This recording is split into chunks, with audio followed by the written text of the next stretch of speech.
Hi, it's Mark Owen from Moose Marketing and PR, the editor of Punchline magazine, and welcome to Punchline Talks, the business breakfast briefers, where every week I invite a panel of experts to review the morning newspapers, find out what's going on in their own business sectors and their own individual businesses. And finally, what's caught their eye in this week's Punchline. I've got a fantastic panel of guests, including Chris Pockett, the marketing director of the county's biggest independent company with 2,300 staff, turnover of 510 million.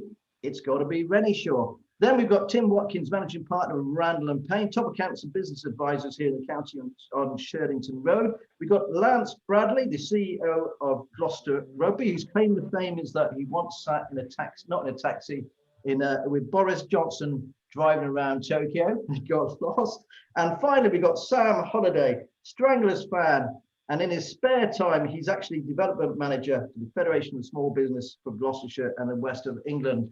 Welcome, guys. Welcome to Punchline Talks. Thanks for joining us today. We'll just quickly run through the newspapers. So let's start with the heavies. So the Times, food supply staff freed from COVID quarantine. As we all know, we're all suffering from this pandemic at the moment. The Telegraph, forcing children to self-isolate is needless. The Guardian, anger mounts as ministers say NHS must find 500 million for the pay rise that they talked about, that 3% pay rise. The Daily Mail, top firms demand the end of ping peril. The Sun goes completely off. It's all about Harry Kane. You Kane go. Apparently he's worth 160 million deal, a record £400,000 a week. That's for Harry Kane to join the Manchester City. The Daily Star is still my favourite paper at the moment for the headlines. It's basically, please help Gavin. This is Gavin, the Education Secretary, who's gone missing. I just love the Daily Star. And finally, it's a really bizarre front page from the Daily Mirror. It's a very sad story, really, but it's about that little boy, unfortunately, Ben Needham, who disappeared in Greece 30 years ago. And that makes the Daily Mirror. Now, obviously, Sam is an ex-newspaper hack. I don't get that, Sam. Why would they go with something like that? I don't know. I think sometimes editors decide that people can't cope with a certain subject any longer. And they've got one in their pocket normally that they'll sort of pull out just to sort of break the monotony, if you like, of some of the stuff that you were talking about there. Well, okay, well, let's start with you anyway. What have you picked out in the local papers, please? Well, that Harry Kane story is extraordinary. I mean, I wasn't one I picked up, but I mean, I support a championship club, Nottingham Forest, and there's only been 4 deals this entire summer that involve any money because there's literally no money below that top tier. And Lance may know this in the rugby side of things, that the top of the Premiership is another world compared to the rest of sport, but even compared to the rest of the games. That story is extraordinary. But yeah, we can't get away from it, can we? We can't get away from what the pingdemic, whatever you want to call it. I've got the Times. It talks about a plague of pings. And the reason that's relevant to me is because I'm self-isolating. I was actually on a call like this on Tuesday, chatting away to various people about the restrictions and how we're all being affected. My phone pinged. And what I was a bit surprised about was it was for 4 days. So I'm actually only self-isolated until tomorrow.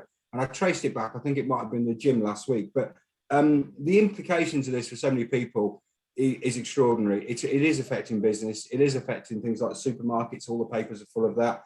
But there's a downside to it all in many cases. Because if you look in the eye, their story there is thousands are deleting and reinstalling the app to avoid this. So it's becoming pointless. So I haven't got anywhere to go. Who wants to go out in this heat anyway? It's not a problem for me. But if it's my livelihood, if it's a difference between earning money and earning nothing, if I'm a business and I've got a contract to fulfill, am I going to listen to that ping? Am I going to take it seriously? So I think the whole thing, I think when the history of COVID is written, and frankly, I don't want to read it, but one day it will be written, I think they'll say that Britain PLC can be proud of the vaccinations, led the world in that. But the test and tracing has been a bit of a mess, really. And as I say, the first thing I did when I told a couple of friends that I was self-isolating, they were incredulous. Not that I was self-isolating, but that I'd still kept the app. They says, why have you opened yourself up for that? It's just ridiculous. So the whole country's talking about it. I think they'll bring it forward a lot sooner, the government, when we stop having to self-isolate. But it's crazy. So I speak to you from self-isolation of all my island of Gloucester. So if anything's happening out in the world, I'm not part of it today. So sorry about that, Mark. Well, two things caught me there, Sam. First of all, I'm surprised that you go to the gym. Well, And secondly, that you've been pinged because I don't know about you, but I haven't been out very much. But I've also been pinged as well, and I'm in that same process of you of actually. Mark, can I tell you a gym story that Lance might find interesting? Before I came to Gloucester, which was 10 years ago, I lived in Bath, and I was there for 7 years. I was the editor of the local newspaper there. And when I arrived, I'm a football man. They gave me a Bath Rugby shirt because they said, you're in Bath now, you've got to have a Bath Rugby shirt. And I never really followed them very much, but I kept the shirt. First day I joined DW Fitness Gym in Gloucester, I thought, what shall I wear? Grabbed my Bath Rugby shirt. That was not a good idea. So I was on the rower, and it was on like number 7, you know, on the side. And these 3 big guys in Gloucester rugby tops came along, pushed it up to 10 and stood there and watched me like that. And I sweated buckets. And they did me a favour because I've always kept it at 10. But I've never worn that shirt again in Gloucester, and I now actually identify as a Gloucester fan. You know, people identify themselves as different genders. But I hope this doesn't go out to Bath, does it? Because they still think I'm a Bath fan down there. But anyway, so there's a message for you. Don't get pinged and don't wear a Bath Rugby shirt in Gloucester. End of. Well, you are talking to a Welshman in England, mate. You know. Ah, well, fair enough. You know. Anyway, thanks ever so much for that, Sam. Let's go over to Tim. Tim, thanks for joining us today at Punchline Talks. What have you taken from today's newspapers, please, sir? Well, I've tried to avoid the pandemic. That's the thing that seems to be on all the front pages and inside pages. So I've gone for. Very nice. Okay.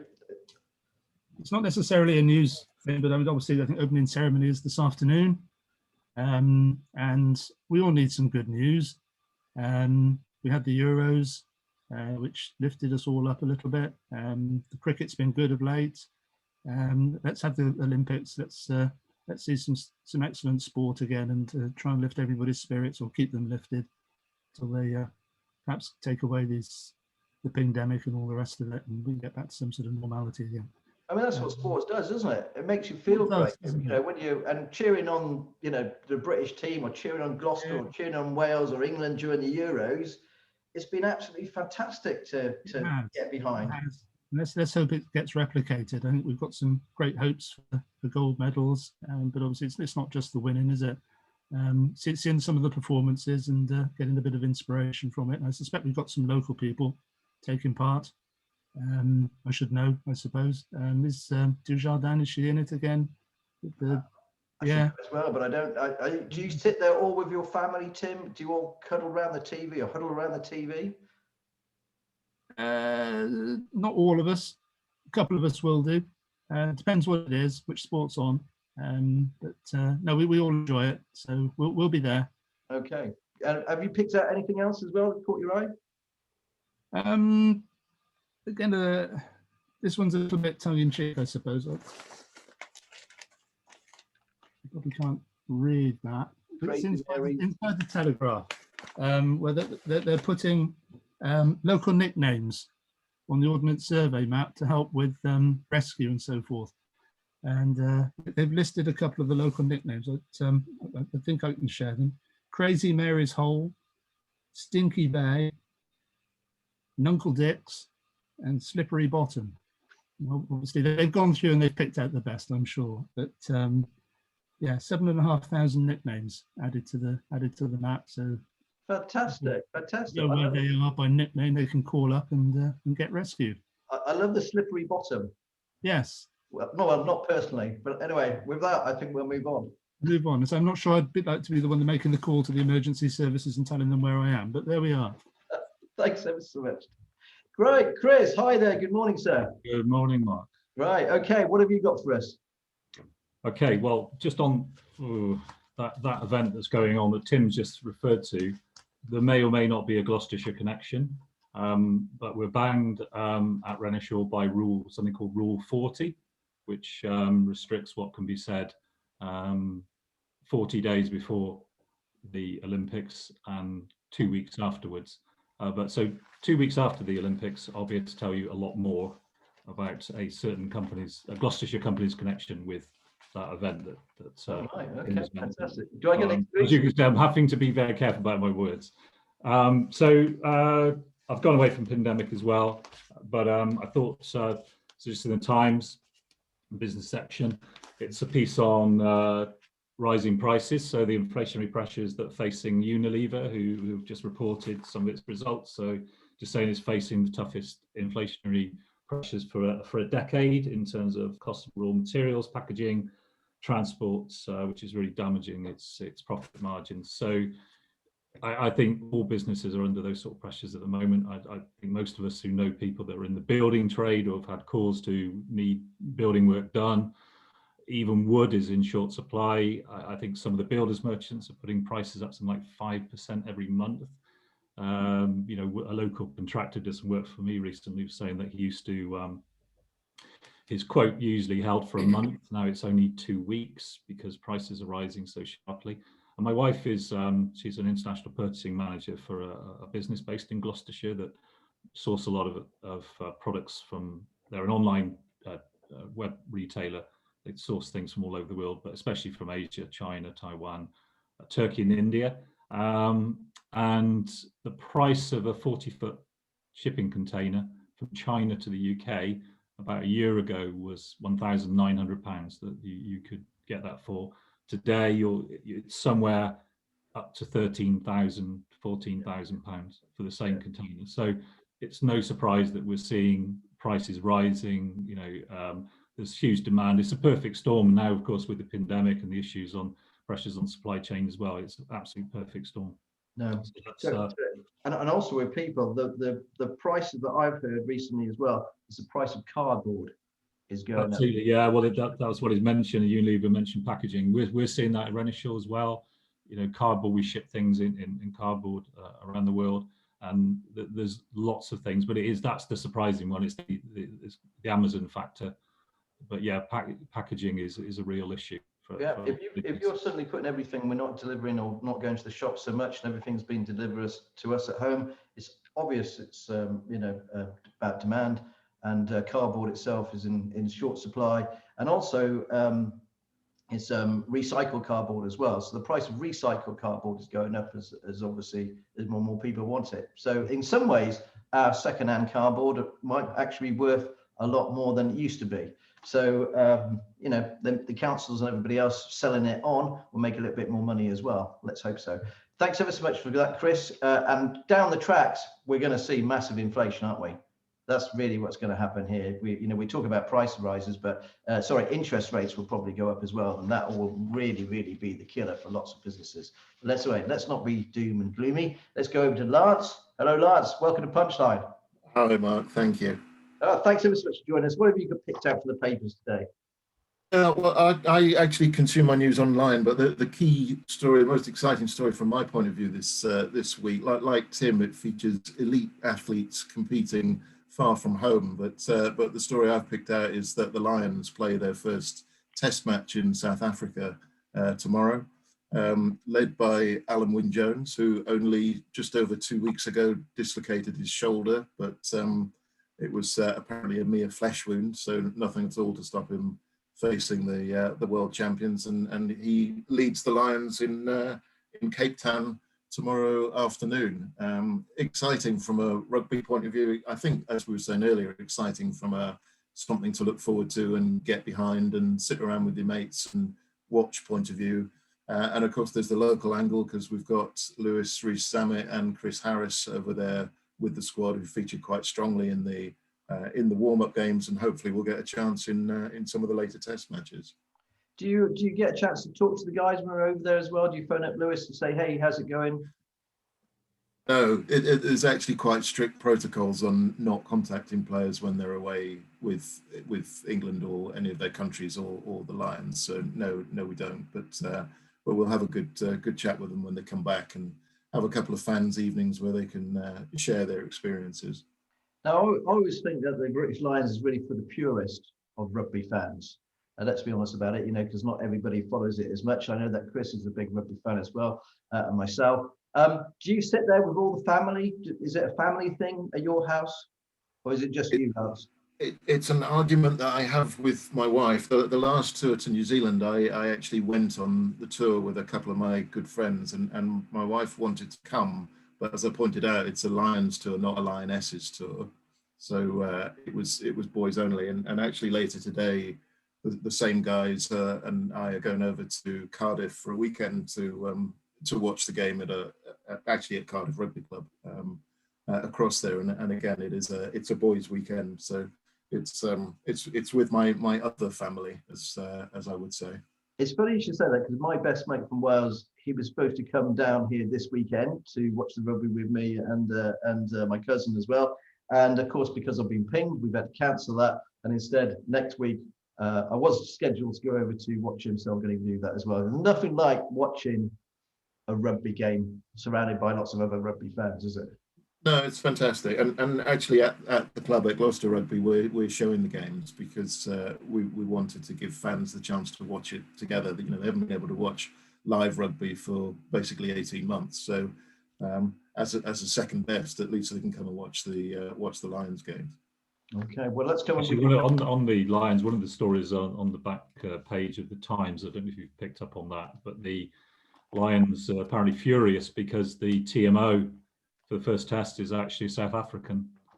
The New Zealander that was due to be the TMO is cannot travel because of COVID, and doesn't look as though there's much of a contingency. So yeah, South African TMO, whose son plays for the same team as the South African captain. That is remarkable, not just from the point of view of, you know, there's quite a different philosophy to rugby in South Africa than there is elsewhere, perhaps. So it, you know, I don't think anybody will be biased, other than their background is to view things in a particular way, and that might not be the same way that everybody does. But the TMO sits remotely anyway. So what's the difference between sitting in a car park or sitting in New Zealand? You know, the technology's all there to do it remotely. You don't need to be at the ground. Oh, very, very, very interesting. Yeah, very interesting. Watch the game anyway. Thanks ever so much. Right, Sam, let's come back over to you, sir. Let's talk about the Federation of Small Business. We talked, Lance rightly said, or Chris rightly said, about prices going up, price inflation. What are the members saying of the Federation? Well, everyone's a little bit confused, really. I mean, Monday should have been a start of a new era, shouldn't it? It was called Freedom Day. And when I think of Freedom Day, I have this image of a prisoner walking away and thinking, I'm going to start afresh now. And it'll come out and realise there's still a prison out there. You know, I mean, we've still got everybody, a lot of people still seem to be wearing masks and things. A lot of businesses can't get back to normal as yet. And so there's a real sense of confusion at the moment. I don't feel the same for it this way as I did this time last year. This time last year, we were about to go into that eat out scheme, and it really felt like we'd turned a massive corner, and everyone was very excited and stuff. And yes, everybody's out there, but the feeling that this is nearly over isn't there. And it's highlighted for another story I'd actually picked out. It seems like we're talking about sport a lot today, but it is the start of the Olympics, and we've got Lance with us. But it's the other code. I don't know if you've seen, but Australia and New Zealand have pulled out of the Rugby League World Cup in October. I mean, had that been next week, you would have thought, well, I get that, or a couple of weeks' time.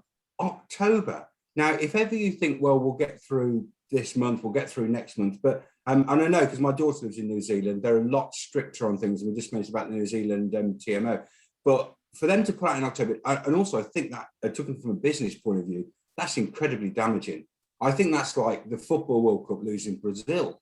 You know, it's huge, because I've got a friend who's a sports journalist in Australia, and rugby league's bigger than I ever thought it was over there. It's massive, and it's well loved. And for them to rule it out that far ahead shows that the world, if not Britain, doesn't think we're getting out of this soon. And that's the kind of story that affects business, because business are thinking, well, if I can just get through this month, I'll be okay. If I can just get this through this month. And then they see a story that people are talking about not doing things in October, and they're starting to think, is this ever going to end? So it is a very confusing picture. We're all trying to be as optimistic as we can. We're trying to send out a positive message, but things like that just make you think, you know, when is the end game for this? It's a real surprise story to me. I can't see it ending for a long time myself. I think it's going to go on. I think we're going to go back into a lockdown in October, and you know, they do keep saying all the time, the winter's going to be worse. The winter's going to be worse. That goes over to Tim. Thanks ever so much for that, Sam. Tim. Do you think it's going to get worse? Yeah, I think it will. Same as Sam's saying, I think we're all Freedom Day. We haven't reopened fully at all, and I can't see us doing that for several weeks yet.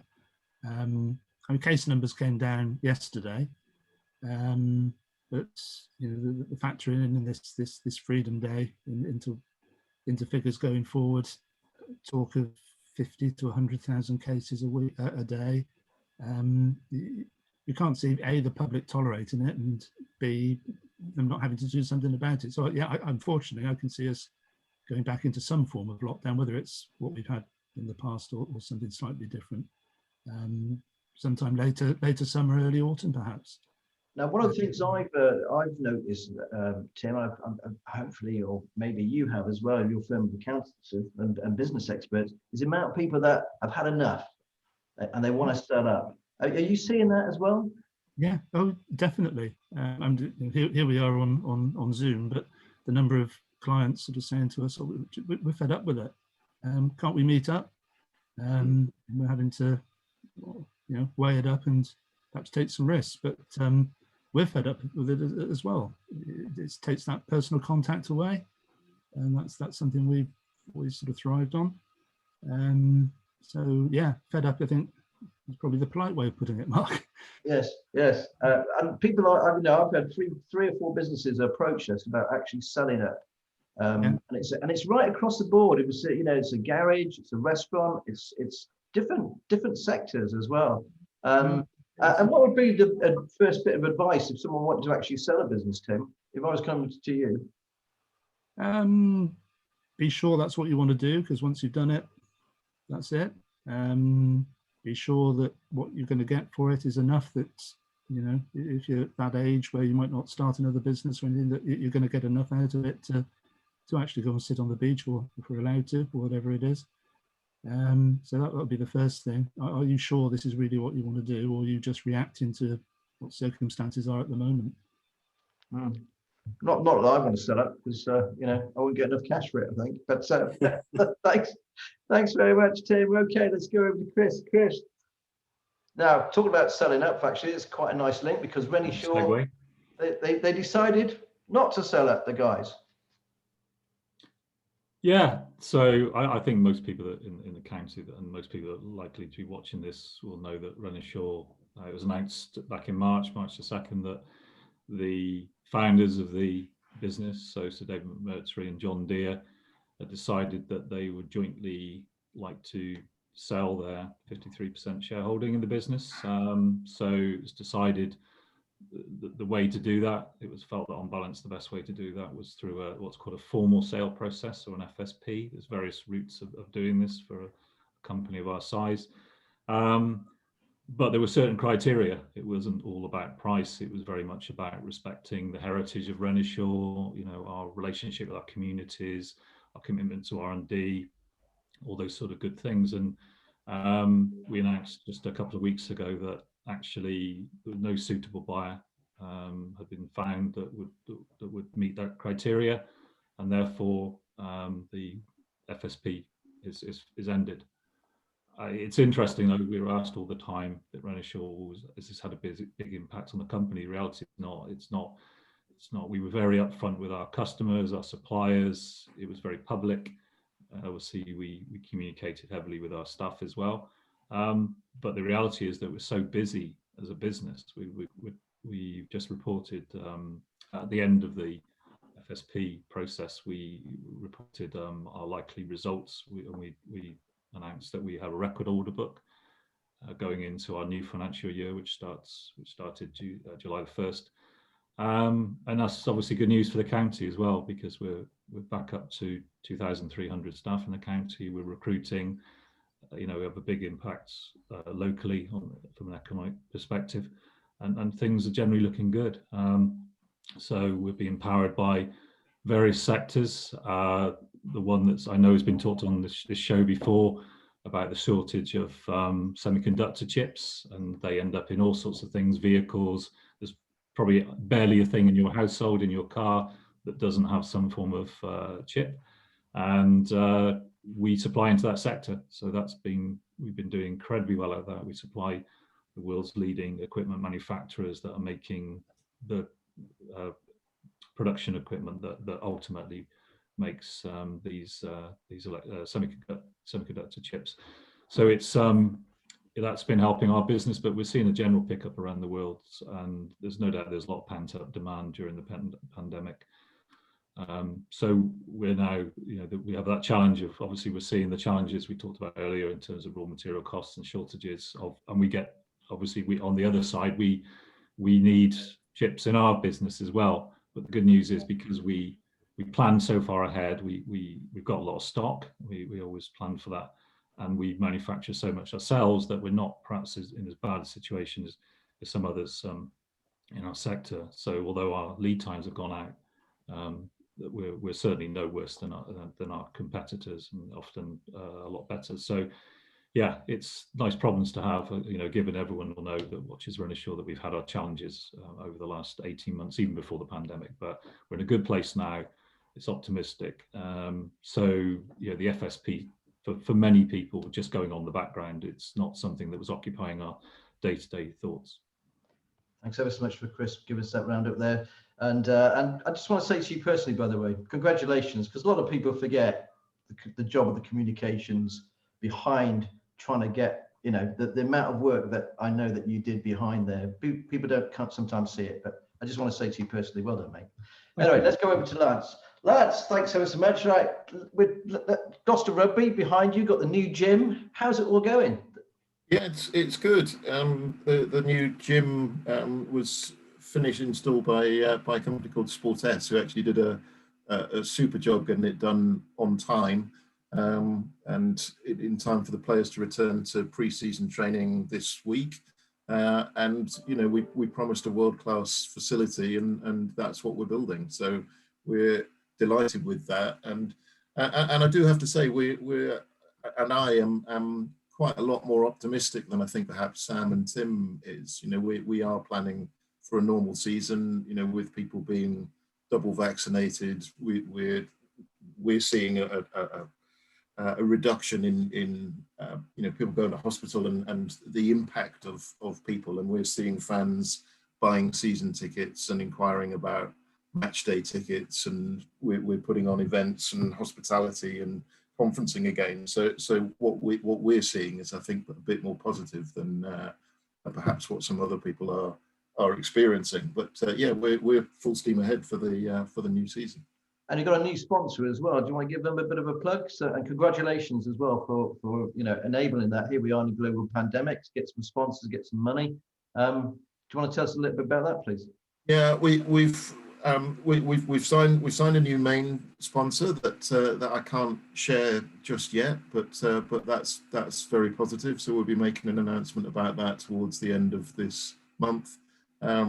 And actually, all of the sponsors that we've had, actually without exception, have stood by us remarkably during the period when there's been no fans in the games. So we've said many times a huge thank you to them, and to the fans who've stood by us. It's been quite humbling, to be honest, how supportive everybody's been. What's been the biggest learning curve for you as CEO of a rugby club that hasn't been able to open? Yeah, it's been a funny time. I've been at Gloucester for just under 2 years now, and 18 months of that has been locked down with no fans able to come in. So it's you never want to say that you use COVID as an opportunity, but I did say to everybody, we're going to come out of this stronger than we go in, and we have, because we've taken the opportunity to literally look at everything we do and reconstruct it, and it's hard to do that when you've got 15,000 fans coming in every other week and conferencing and all the rest of it. But when you don't have that, in some ways that takes a bit of pressure off, and we've used that time to actually focus on the experience of coming to Kingsholm and make sure that that's fantastic when fans do come back. So we've brought catering in-house. We're working with Freeman's to run our bars for us so that they run more efficiently than they did before. Fans will be delighted to hear that we're installing a new PA system in the ground, so hopefully you'll be able to hear what we're saying now, and tidying the place up, redecorating the bars, redecorating the hospitality boxes to make it an experience to enjoy when people come back. And I do think that, having been locked down for so long, people are desperate for real experiences. You know, it's great watching stuff on TV. You know, Zoom meetings are quite efficient, but they're not the same as meeting people. And we've started to do that again. We started to have meetings in person, and it just makes a huge difference. And I think fans will enjoy the experience when they do come back in September. Well, I for one just can't wait to get back there, lads. Just can't wait. Thank you. While I've got you, let's talk about Punchline very, very quickly, guys. We're running out of time, so very quickly, what have you picked out for this week's Punchline story? For myself, the story that I saw that really caught my eye was the one about the boat that's being restored. The boat, and we talked earlier about the Titanic moment. It was actually apparently built in the same shipyard as Titanic back in 1911, and it's been used as all sorts of things during its life, but it's just been refurbished as the Showman pub, and they're hoping to put it in Gloucester docks. And the thing that particularly appealed to me is that confidence to invest money in something for Gloucester. And you know, some of you know that I'm involved in Gloucester Brewery, and we're building a new bar down there in the docks, so kind of a waterside bar right next to where the brewery is.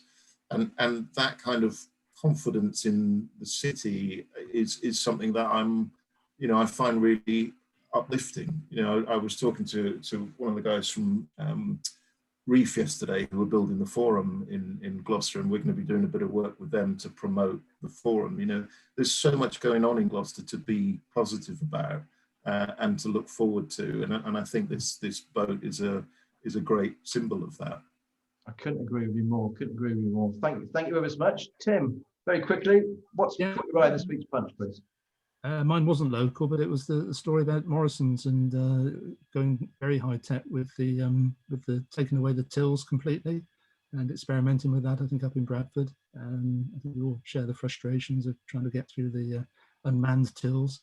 So perhaps this is a solution to that, where I think they're using camera technology to pick out what you're putting in your trolley and basket, and then an app, and collect the money and off you go. Absolutely amazing, and obviously being experimented by Amazon, or being led by Amazon as well. Thanks so much for that. Chris, what's caught your eye in this week's Punchline, please? Just the story about Carbon Magics, so the zero carbon specialists who are moving to Bonds Mill in Stonehouse. So I guess it sort of made me think, well, you know, a company that's actually specialising in carbon zero, net zero. It's a big topic at the moment. A lot of businesses, Renishaw included, looking at this very, you know, closely at the moment in terms of our future targets, all these sorts of things. I suppose what it got me thinking about was my boys are 13 and 15, and the kind of jobs that they'll be doing in, say, 15 or 20 years' time they don't exist today. You know, a decade ago, a net zero specialist, you know, what would that be? So I think it's just that, it just got me thinking that way. That was the reason I picked that out this morning. Well, as kids, we're all the same sort of age. Don't mind me saying, I can't remember, we didn't have calculators when we were kids. I mean, or computers and Game Boys and things like that. It's just amazing, isn't it? How technology has moved on. Sam, what's caught your eye in this week's Punchline, please, sir? Well, just quickly, just before that, just to say how much I like Lance's optimism about Gloucester. I feel exactly the same. I think the city's on the cusp of something really special, and the rugby club and everything it stands for is a real key part of that. So that's great to hear from Lance. Just if you don't mind me plugging a campaign that we launched this week, because everyone can get involved in it. We've launched a campaign called My Hidden Gems, where we're trying to encourage everybody when they're out and about, just to take photographs of hospitality places that they like and enjoy. Tag it My Hidden Gems, and we're going to spread that all around the country to try and get our hospitality businesses moving. So I started with so much like Cafe Coretto's in Gloucester down by the docks. Love that place, sit there, have a nice drink there. If anyone sees anything else, just tag My Hidden Gems and we'll help spread that on social media, because we've got to get our hospitality businesses moving. You know, they're desperate for that support, and we want tourists to come back. We want the locals to support their local shops. So My Hidden Gems. And I did get worried, by the way, when Chris Pockett kept saying the FSP is over, and I thought, FSP is over. I haven't opened my email yet. This could be a terrible morning, but no, it's yeah. So My Hidden Gems, and go Gloucester. It's got a great future as a city. Sam, I get more worried when I hear about the FSB, which of course is the Russian secret service. It is. It is indeed. Yeah, I'll keep that very quiet though, Chris. Thank you. Thanks ever so much for that. The stories that caught my eye is it's actually one we ran yesterday, the £5 million investment in Hartbury College. What I really liked about that was the fact it was Barnwood Construction is designed, the architects are Robert Limbricks, and the project management is by Versurius as well. Really good, all local companies, all working together to actually drive, Hartbury University forward. The other one that caught my eye was actually Nick Brody from Avenue Cars. The price of your second-hand car. The car value is sitting on your drive is actually going up for the first time. Whoever thought my second-hand Hyundai might actually be going up in value? That's a real shocker for me. Congratulations also to GWSR Railway Volunteers. They're celebrating 40 years today, which is absolutely amazing. They must be well chuffed. Okay, I'll leave that one. And also the electric aircraft maker in Staverton Airport, Gloucestershire Airport, Electroflight, are going to go for the airspeed record as well. And talk about green, talk about the environment, again, talk about industries that never existed before. I think they are definitely a company to watch as well. And finally, I'm going to round up with a good and a bad, just like the match of the day. And that is the University of Gloucestershire have picked out who is going to redefine or redesign Debenhams in Gloucester. So they've got the team there. It's ADP Architecture, Ridge and Partners are the project managers, and Chorus Group will be the cost consultants. Unfortunately, none of them are Gloucestershire companies. A little bit of a sad face on that front. But there you go. But the good news is they are actually turning around. And my final piece is that I actually interviewed Russell Watson for the big interview this week. And if you get a chance to watch that, please do. Thank you ever so much for the panel joining us today. Hope you're all safe, and thanks for joining Punchline Talks.